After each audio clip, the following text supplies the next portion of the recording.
What's up, guys? It's the Garry and Jason show, Dialogues and Dialects in Tech. Today is July 3rd, and this is the very first show. So we want to welcome everybody. What is up, Garry? What's going on, brother?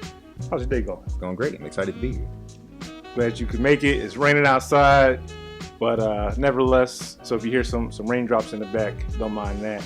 We are recording live from my humble abode in West Philly.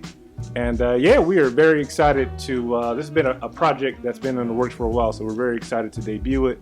We have a great topic today that we're going to talk about. But before we get into that, we actually want to give each of our backgrounds a little bit. So let's start with you, Garry. All right. Let the folks know a little bit about you. Coming in hot. Right. Coming in hot. All right. Yeah, let me tell the people a little bit about me. What's going on, y'all? I'm Garry, and first and foremost, I love what I do.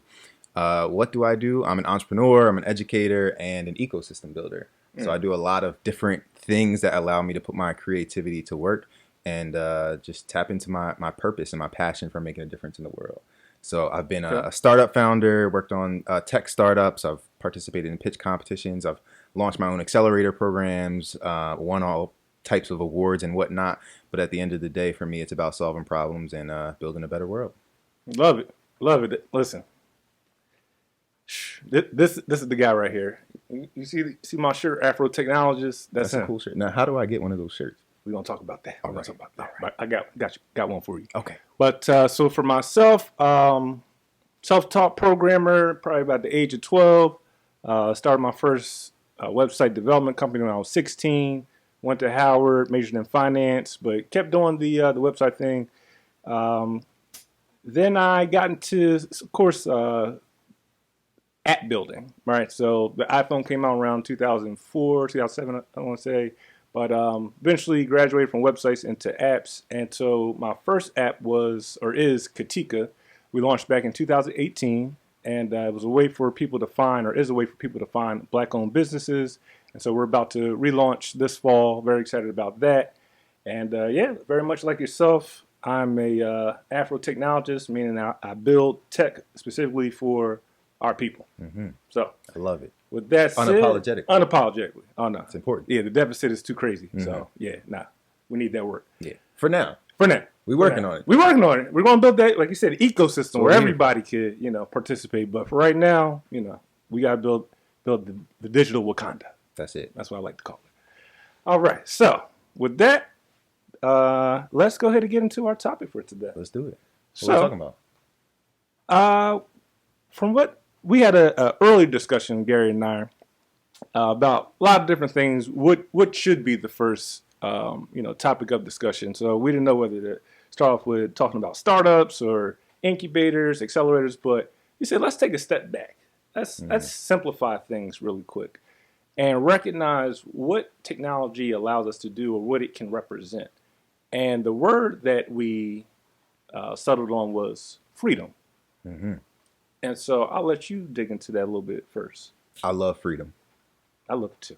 I love freedom, and therefore I love entrepreneurship. Yep. Because I believe that entrepreneurship can be used as a vehicle to pursue and achieve freedom, right? Financial freedom, independence, like launching your own ideas, taking things out of your head and bringing them to life in the real world is incredible.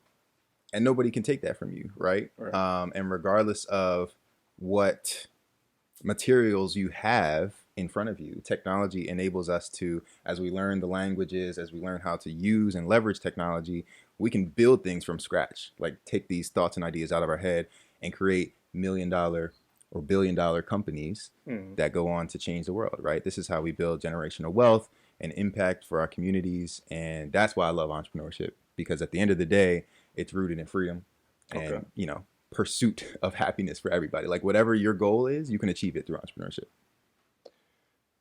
I love that. Now, my question would be, what would you say is a barrier that you have seen in terms of people reaching that freedom through technology? Because, we both read these publications every day, like TechCrunch and, Fast Company, and we see different companies raising millions of dollars. And it just seems like their track is a little bit to freedom is a little bit easier than ours. So, without just saying because we're black, I think there's other underlying reasons. So, from your experience, what would you say is a barrier to that freedom for black people? Yeah, the barriers are everywhere, right, and in everything. But it starts with us, right? It starts with us realizing that if we believe in ourselves, we can achieve whatever our goals are, right? So if we want to be free and we want to leverage entrepreneurship and technology, then we need to learn entrepreneurship and technology, right? That's it. And there's like there's that saying that like nobody likes, but they say, you want to keep something from a black person, put it in a book, right? And no, first of all, black people read. Clearly. Right? Of course we read. We are well-read, well-educated. I went to University of Delaware, by the way. I didn't mention that. Right. But we're representing like the White House on this couch, which is kind of cool. Yeah. So anyway, I think, first of all, we have to believe that we can do it too. I just caught that. Hold on a second. Time out. I don't know if you guys caught that. Howard, UD. Yeah. Biden. We out here. All right. We out here. We'll break that down in a different episode. Right. You know what I mean? When you said it, I was like, oh! But continue. I feel like I got a lot of those. So get used to them. Okay. But yeah, so it starts with us believing that it can be us too. Because if you think entrepreneurship is only for, rich white males, it might be because all you see in the news and the media and on podcasts and all the success stories look like Jeff Bezos, Mark Zuckerberg, right?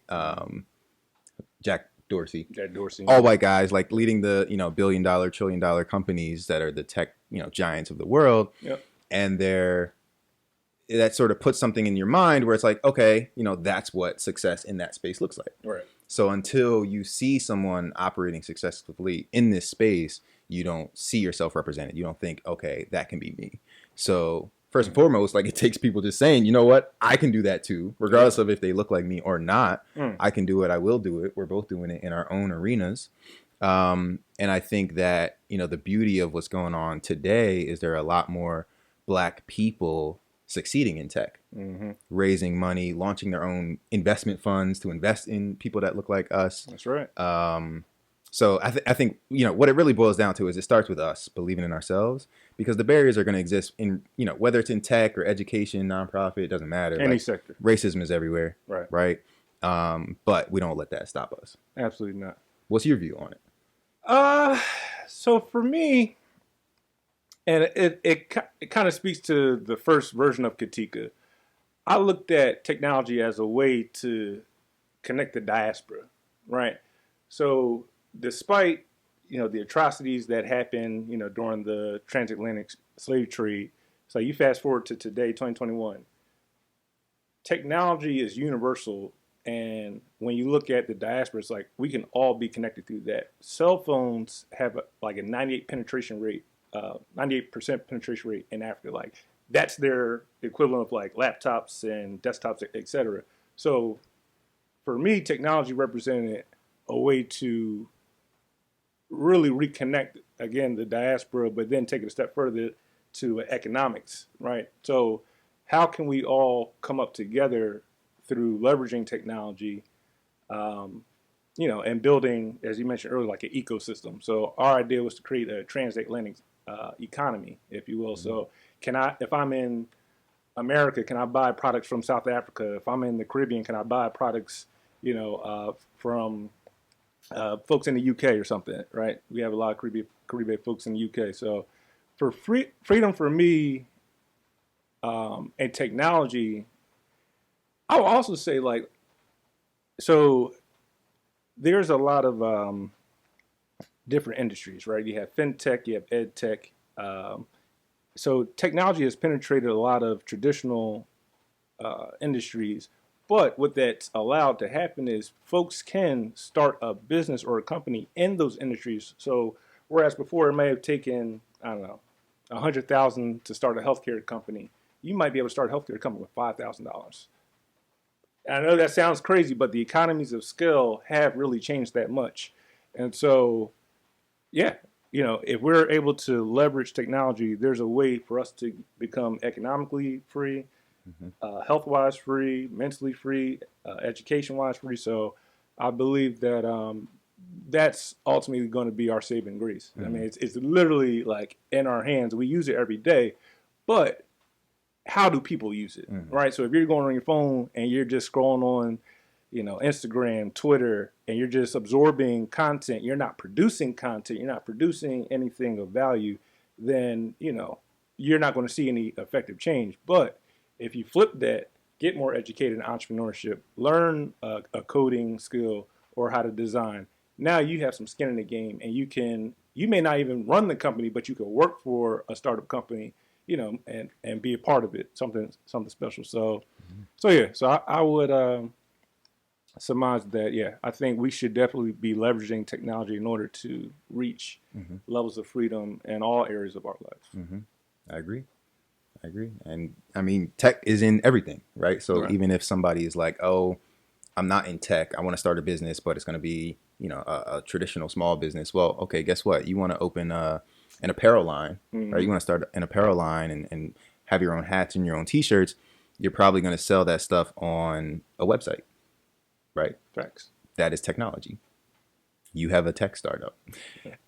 If you are going to be selling like your apparel at a farmer's market or flea market, right? Like you're probably going to show up with a Square, card reader, right? That's technology. So tech is in everything that we do, and we're paying all of these different companies to use these different services and platforms, right? Like Right. even if you didn't build your website yourself, like if you're using Squarespace, right? And you pay, I don't know, 20 to 30 bucks a month to host your store on a website, right? Like Squarespace is is taking that profit, right? They're making money off of you Every month. every month. Yeah. If you are using that Square card reader to accept payments, right? So people can swipe their cards to buy your stuff, a percentage of that is going to Square, Right. right? So these are all like tech companies that we're using every single day. Like Yeah. it's And don't even realize it. Like, don't even realize they're it. woven throughout our lives now, like to the point where it's second nature. You're like, oh, let me just Venmo you real quick. Let me just cash out you real quick. But 5-7 years ago, that didn't exist. Like, it is really funny. I would say, while you were talking, something else that I thought of. I think there has to be some type of recognition of the generational gaps and the digital divide that exists within that. So I think about, okay, you have folks like Steve Jobs, that's baby boomers, right?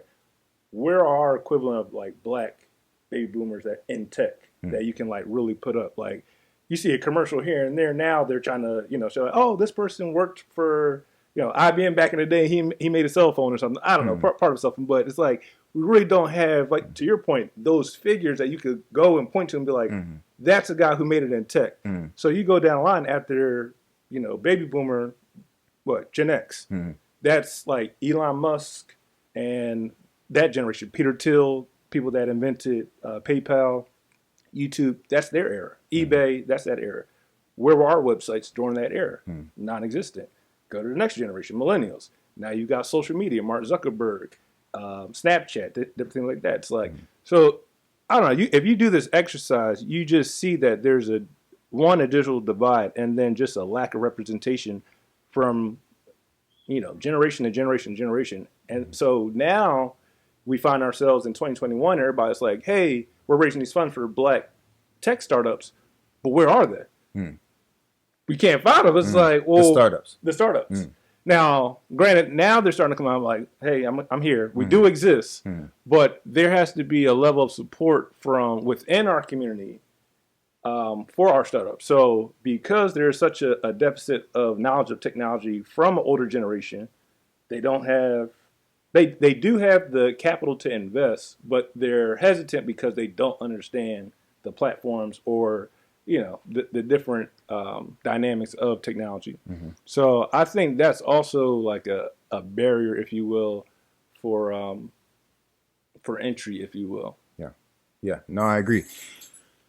And I could tell, I can tell this is going to be an awesome podcast. Yeah. It's series, whatever we want to call this. But, to your point about not having those examples, I think part of it is it's not that they don't exist, right? Right. They don't exist at that scale and at that level most times, but there are plenty of hidden figures, I'm sure, right?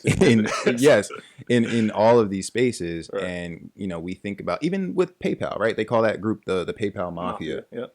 It's all men, Mm-hmm. primarily white and Asian men, I believe. Yep. Right, and based in like San Francisco. Mm-hmm.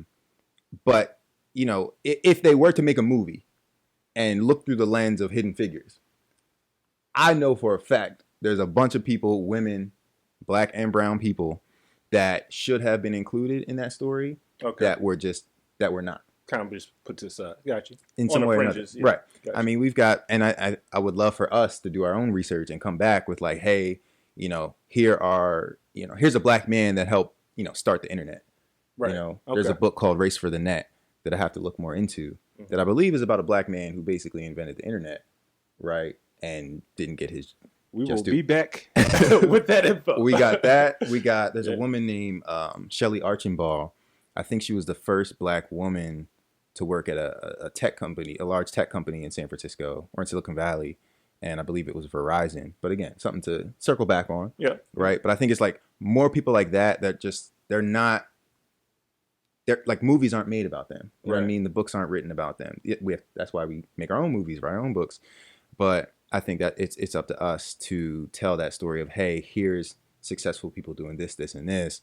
Because even for me, like, I didn't see myself represented in tech until it was like 2018.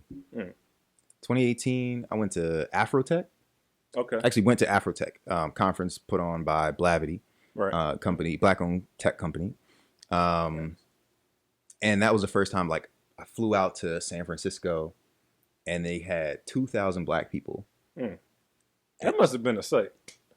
2,000 black people, like in this venue on like the San Francisco Bay, right? In this space, just talking about technology, entrepreneurship. Like, my man Rodney Williams, who I believe is a bison. He founded a company called Listener. So he's up on this stage. He walks up onto the stage, like, blasting Kanye. Like, he's got some Kanye song, like, as his intro theme. He's got this whole, like, gold thing behind him that's just like, it's like, who is this guy? Is he a rapper? Is he an artist? Like, what is he about to do? Right. He gets up on the stage. He's like, I'm Rodney Williams. I'm the founder of Listener, and we transfer data through sound. And he starts talking about his company, and I'm like, yo, black people do this? You know what I mean? Like, we're in that space? Not only do black people do this, he listens to Kanye. I listen to Kanye. Like, he's chill about it. He's not he hasn't sold himself out. He's not trying to pretend like he's this and this. Like, it was the most just authentic thing. Stay true to himself. That was it. And everybody was like that the whole conference. That's awesome. And the fact that it was just all these black people, it was 2,000 black people in this space together, talking about tech, when in reality, when we go to these conferences that are not focused on Afrotech, typically, like, it's like two black people at the tech conferences. I'm one of the two. Yes. So it was just like a really crazy moment to experience.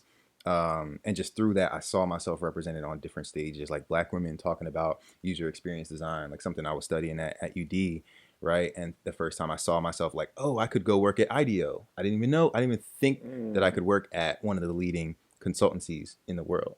Right. Like, but I see a black person doing it. Like, I can do that too. There you go. So the power of seeing it is, gotta see it. Yes. So that, I think that might be a good place to end it. So, in summation, I guess you want to leave the folks with some final words. Yeah. Well, it's July 3rd today. Right. So we're talking about freedom for a reason, because 4th of July is tomorrow. Someone's Independence Day. It is someone's Independence Day tomorrow. It's someone's. And, I think especially with like this year, right, and like the Juneteenth that we had this year, where like every company and corporation is like is acknowledging it, giving people off. Like, coming out of last year, was an incredibly challenging time for all of us, but especially black people. Freedom is something that I'm in full pursuit of. And I actually quit my job in March I took a job during the pandemic, Yeah. and I quit my job in March. And am very intentional about just regaining my freedom, retaining my freedom, and like maximizing it. Mm-hmm. So, sort of what I leave everyone with is just challenging yourself, like, either today or this week or this month, like thinking about how are you going to pursue the freedom that you want in your life to the best of your ability, because, freedom is freeing. Yeah. There's nothing else like it. So I'm not going back. I'm gonna tell you all that, Right. and we're gonna share a whole lot more on this podcast about Absolutely. how we're pursuing freedom through entrepreneurship and technology. Yes, we are. But I would leave everybody with that to continue to chase freedom. Chase freedom. So that is your homework. Thank you so much for tuning in. This has been the first episode of the Garry and Jason Show. We hope to see you again. Take care. Peace. Peace.